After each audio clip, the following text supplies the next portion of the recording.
O que acontece quando o presidente da República entra em rota de colisão com um dos ministros mais poderosos do Supremo Tribunal Federal? Nos bastidores de Brasília, uma tensão que antes era silenciosa pode estar se transformando em um confronto aberto. De um lado, o presidente Luiz Inácio Lula da Silva. Do outro, o ministro do STF, Alexandre de Moraes. E se esse conflito realmente crescer, ele pode revelar disputas de poder que normalmente ficam escondidas do público. Nos bastidores do poder em Brasília, uma disputa silenciosa parece estar se transformando em um confronto aberto. De um lado está o presidente da República, Luiz Inácio Lula da Silva. Do outro, um dos ministros mais influentes do Supremo Tribunal Federal, Alexandre de Moraes. Durante muito tempo, qualquer tensão entre os dois parecia restrita aos bastidores da política e do judiciário. Mas sinais recentes indicam que essa relação pode ter entrado em uma fase muito mais delicada. E se esse conflito realmente crescer, ele pode revelar muito sobre como funciona o equilíbrio de poder no Brasil. Nos últimos anos, Alexandre de Moraes se tornou uma das figuras mais poderosas dentro do Supremo Tribunal Federal. Ele passou a conduzir investigações importantes, decisões sensíveis e processos que tiveram impacto direto no ambiente político do país. Para muitos analistas, o nível de influência de Moraes dentro do judiciário cresceu de forma significativa. Em alguns momentos, suas decisões acabaram influenciando diretamente o rumo de debates políticos nacionais. Ao mesmo tempo, Lula voltou à presidência com o objetivo de reorganizar sua base política e consolidar novamente sua liderança no cenário brasileiro. Mas governar o Brasil significa lidar com um sistema institucional complexo, onde diferentes poderes possuem grande autonomia. E é justamente nesse ponto que o caminho do presidente e do ministro começa a se cruzar. Segundo observadores da política brasileira, as tensões entre Lula e Moraes começaram de maneira discreta. Nos bastidores, divergências surgiram em torno de decisões judiciais que acabaram gerando repercussões políticas. Mesmo quando essas decisões não tinham ligação direta com o governo, muitas vezes o impacto acabava recaindo sobre a figura do presidente. Isso acontece porque, na percepção pública, qualquer crise nacional costuma ser associada ao chefe do executivo. Quando surgem polêmicas ou escândalos no país, o governo geralmente se torna o principal alvo da pressão popular. Dentro desse contexto, cresce a preocupação política de que determinadas decisões institucionais possam afetar diretamente a imagem do governo.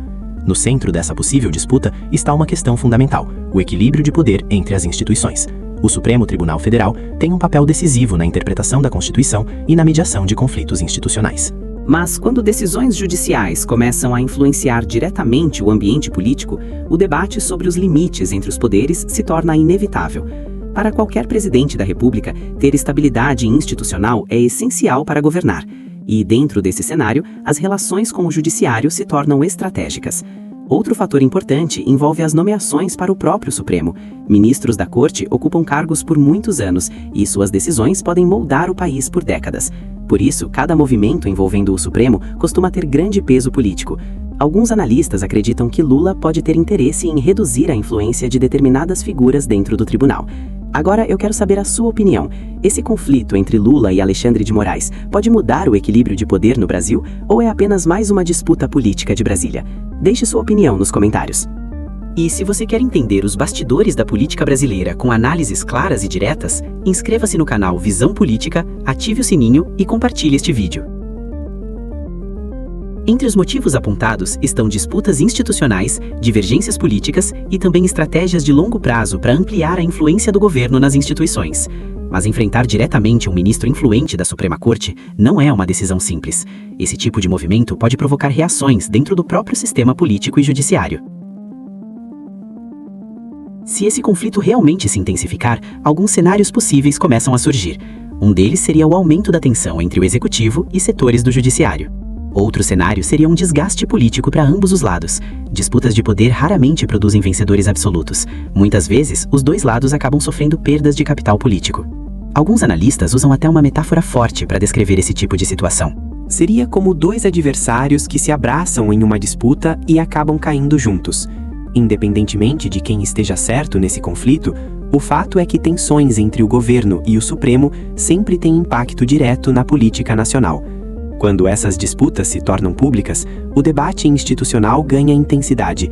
A opinião pública passa a acompanhar mais de perto o funcionamento das instituições.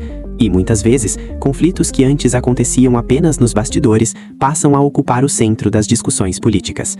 Nos próximos meses, o comportamento dessas duas figuras pode influenciar diretamente o clima político em Brasília.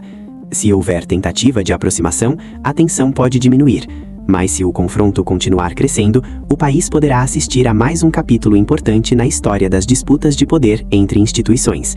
A grande pergunta agora é se esse conflito vai realmente se aprofundar, ou se ainda existe espaço para uma acomodação política entre os dois lados. Na política brasileira, alianças e rivalidades podem mudar rapidamente. Mas uma coisa parece clara: a relação entre Lula e Alexandre de Moraes dificilmente voltará a ser exatamente como era antes.